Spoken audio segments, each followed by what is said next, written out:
আয়াত ১৪ বলিল ইনসানু আলা নাফসিহি বসীরাহ। অনুবাদ, বরং মানুষ নিজের সম্পর্কে সম্যক অবগত। তাফসীর। ১ নং ফুটনোটের বিবরণ।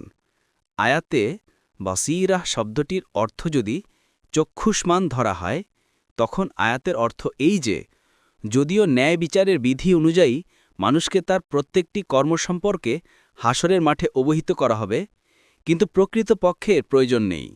কেননা মানুষ তার কর্ম সম্পর্কে খুব জ্ঞাত। সে কি করেছে তা সে নিজেই জানে।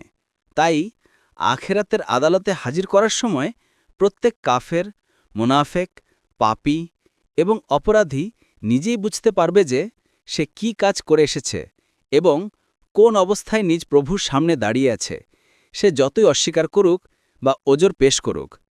ইবনু কাসির।